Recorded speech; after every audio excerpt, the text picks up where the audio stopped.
Desde luego que tiene que cambiar la mentalidad, por eso en el sentido más lato creo que es un asunto cultural. Lo cultural está asociado a lo que se cultiva, y lo que se cultiva, voluntario o involuntariamente, por acción o por omisión, suele repetirse. En consecuencia, prácticas viciadas, prácticas no solo antijurídicas, sino antiéticas, cuando se dejan correr, justamente generan la oportunidad o una especie de incentivo perverso de repetirse. Por eso, por supuesto que primero hay que hacerse cargo de que es un problema estructural, es un problema de fondo y de su magnitud, que es impresionantemente grande. De su magnitud depende el tamaño de la respuesta, no solo institucional, para entrar un poco en la respuesta que Juan pide, sino por supuesto en algo que a fuerza de repetirse también se convierte en un patrón de conducta, en un patrón cultural. Es evidente que no hemos tenido éxito en el combate a la corrupción. Tan es así que los otros dos grandes problemas, la inseguridad o la falta de crecimiento económico, parecen estar desplazados, por lo menos en la percepción ciudadana, parecen quedarse atrás y emerger por la puerta grande, y lo digo con sorna, el tema de la corrupción. En consecuencia, si queremos nosotros que los otros dos problemas serios, torales, la inseguridad, a la que está asociada, por cierto, la impunidad, que dicho en términos coloquiales significa que el que la hace no la paga, esto genera también ejemplaridad negativa. En consecuencia, una buena parte del origen de los problemas de inseguridad, no pretendo absolutizar, una buena parte sigue siendo el fenómeno de la corrupción, la consecuencia, la secuela, el efecto. En consecuencia, me parece de la misma importancia primero hacerse cargo del tamaño del reto para que de esa misma dimensión sea la respuesta.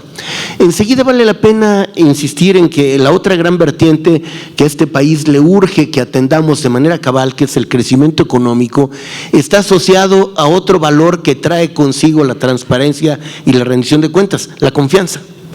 La confianza en las personas y la confianza en las instituciones. Por eso hagámonos cargo que si ha habido un lastre, entre otros, que no permite descollar al ritmo que quisiéramos y generar opciones laborales, multiplicar las inversiones, este tiene que ser justamente el eficaz y yo diría oportuno, y lo oportuno en este caso está asociado con la enorme rapidez con la que la gente quiere advertir que este es un fenómeno cabalmente atendido.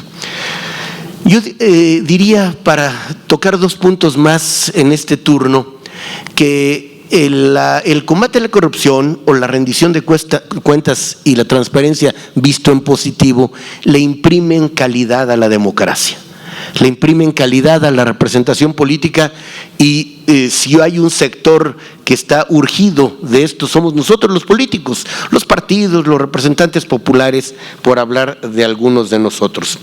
Solo para dar un elemento más que acredita el tamaño del impacto negativo de estos fenómenos, yo lo planteo en otros términos, aunque es convergente. Se sacrifica entre el 0.5 y 1% anual de crecimiento económico, de acuerdo con el Banco Mundial, justamente por padecer este tipo de fenómenos. Pero preguntaba Juan, ¿y qué hacer? Yo aquí haría, desde mi ángulo visual, desde mi posición política y de representación popular, dos cosas. Los partidos políticos, el mío, el PRI, tienen que estar decididamente resueltos a hacer de esto una especie de modo de ser colectivo. Es importante decirlo porque esto fue una decisión que el IFE y el CIDE hicieron pública en 2013 al declarar al PRI en ese momento, hace 2 años escasamente, como el partido político más transparente.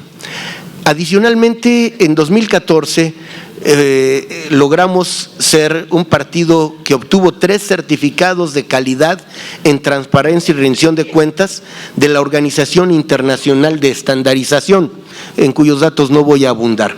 Lo que quiero acreditar sencillamente es que sí se puede, que hay que imprimirle mucho más que expresiones públicas o declaraciones de buena fe. En el caso de lo concreto que tenemos ahora ya en la vertiente del legislador, como que hacer de aquí a 5 de mayo de 2016, tiene cosas muy concretas. Efectivamente, yo participé no solo en la modificación del sistema de justicia, sino también en 2007 en el entramado relacionado con el combate a la corrupción y a la rendición de cuentas. Transparencia, ley de archivos, datos personales, ley de responsabilidades, ley de obras públicas, la creación de la Fiscalía Anticorrupción, no solo autónoma, sino, lo digo en términos coloquiales, con suficientes dientes, la modernización de la Auditoría Superior de la Federación y la llamada Ley General del Sistema Nacional Anticorrupción. Hubo, en el momento en que se discutió, un fundado temor de que los estados, a pesar de tener la obligación de legislar y esta especie de sombrilla constitucional que debían someterse a ella, algunos parecían echar mano de la expresión de la colonia: obsérvese aunque no se cumpla. Entonces no se trata solo de expedir leyes, sino hacer que las leyes sean eficaces, y por eso, a pesar de que algunos federalistas, a mi juicio ortodoxos o demasiado ortodoxos, consideran que las leyes generales pueden ser atentatorias de la soberanía de los estados, se decidió que la legislación fuera eso, general, es decir, no federal, lo cual obliga por igual a la federación, a los estados, a los municipios e incluso a las organizaciones de la sociedad civil que reciben recursos públicos. Hay alguna serie de cosas que diré en la segunda intervención que hemos tomado ya algunas y otras que pienso poner a la consideración de la Junta de Coordinación Política para que estas medidas se adopten en la Cámara. Y una última que ahora me reservaré, que son las medidas que está tomando y tomará el grupo parlamentario del que formo parte. César, como legislador y como representante del PRI en la Cámara de Diputados, tienes enfrente el enorme desafío pues de ayudar a la reconstrucción de la confianza o a forjar confianza en uno de los poderes y en una de las cámaras que tienen un juicio más severo por parte de los ciudadanos. ¿Qué se puede hacer para mejorar esta percepción pues de ostentación, de mal uso de los recursos, de falta de transparencia dentro del propio Congreso, dentro de la propia Cámara de Diputados? Creo, Juan, que un gran logro de todos los partidos políticos fue darnos un marco robusto de la más alta jerarquía jurídica. Y me parece que es un despropósito pensar que puede haber legislación secundaria que pervierta o con alguna sutileza que engañe con alguna evasión sustantiva, aunque legisle formalmente bien. Además de que reitero el compromiso de mi grupo parlamentario, que por cierto es el mayoritario, no solo de observar a pie juntillas los principios y los valores que tiene la reforma constitucional, sino además hay aquí un instrumento que la propia Constitución prevé, que es la acción de inconstitucionalidad. Es decir, es absurdo, y si algún ingenuo lo piensa así pierde su tiempo, que una legislación secundaria contravenga o se aleje sensiblemente de lo preceptuado por la Constitución. Entonces, formulo de manera caballerosa, correcta, vertical, el compromiso de mi bancada por ir a fondo en la legislación secundaria. Insisto y amplío un poco según el comentario, aún con la resistencia fundada o no de los legisladores estatales, que esto puede ser atentatorio de la soberanía de los estados. Si in extremis, si así fuera, vale la pena el riesgo normativo con tal de que no haya perversión en la segunda parte. Creo a pie juntillas también en la fuerza de la Fiscalía Especializada. Creo que el tamaño y la hondura del fenómeno justifican sobradamente la existencia de una fiscalía con una vocación institucional de ese tamaño. Y déjame decir, porque vengo de dejar de ser presidente del partido en el que milito, por supuesto que se pueden ganar elecciones, no diría sin dinero, pero con el dinero mínimo indispensable, cuando se tienen propuestas, cuando se formulan compromisos y cuando quienes hacen una y otra cosa son gente de fiar. Eso me lo dice la experiencia, diríamos, si se permite así, de política forense, ¿sí? No de los encuentros académicos, sino el de allá afuera. Estamos pues comprometidos con ello y de manera muy concreta, porque esto creo que imprimiría autoridad a la Cámara, que es, por cierto, dice la Constitución, la representante de la nación. Y si somos sensibles y escuchamos qué es lo que siente, qué piensa la nación y queremos ser tantito consecuentes, tenemos que legislar a fondo. Algunas cosas muy concretas que tienen que ver con la vida interna de la Cámara. La adecuación del reglamento de transparencia, acceso a la información pública y protección de datos personales, que data de 2009 y aunque reformado en 2012, requiere ajustes para ponerlo en consonancia con la reforma constitucional reciente. Crear el Comité de Transparencia para sustituir a la unidad de enlace por esa unidad de transparencia. Esta es una iniciativa que se presentó justamente la semana pasada. La necesidad, la obligación de transparentar las subvenciones de los grupos parlamentarios, la homologación y mejoramiento de los procesos de organización, programación, presupuesto y contabilidad de los propios grupos parlamentarios, que históricamente con la sola firma de recibido de una cantidad era un asunto resuelto, e impulsar la aprobación de los lineamientos para la clasificación, desclasificación y custodia de la información de la Cámara de Diputados, así como elaborar el índice de expedientes reservados. Es decir, dejar a la discrecionalidad, diríamos caprichosa, el menor, si no es que ningún margen posible, y poner en marcha el sistema Infomex, así como la actualización permanente del portal de transparencia. Cosas concretas, puntuales y medibles. Y en 10 segundos reto a Ríos Peter para que, haciéndole llegar la información, si esta está en los términos que dije, se comprometa a hacerla, él a hacerla pública. Por supuesto. Sí, Camacho, muchas gracias. Gracias.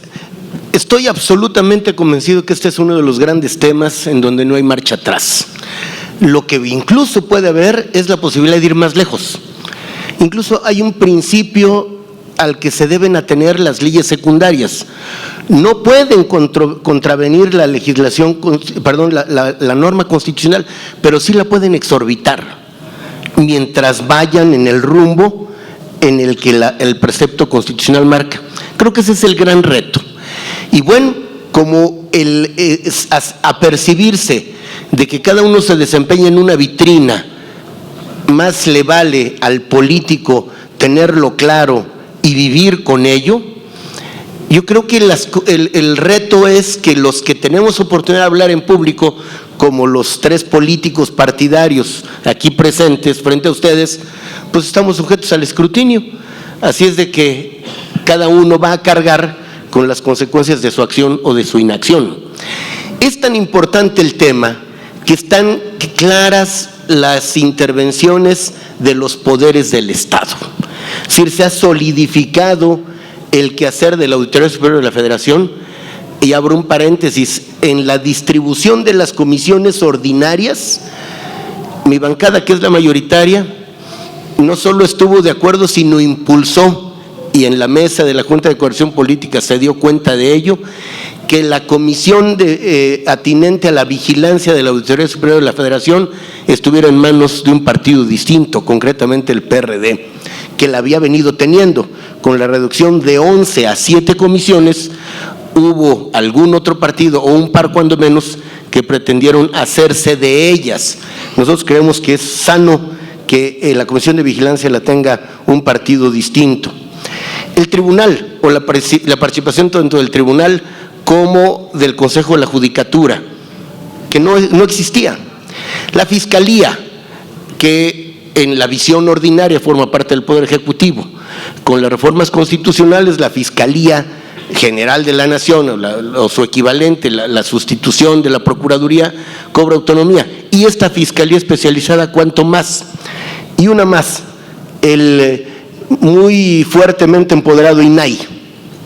De suerte que allí están algunos de los seguros políticos en su más amplia acepción, nada que ver con los partidos, política, que son quienes van a garantizar que esto ocurra.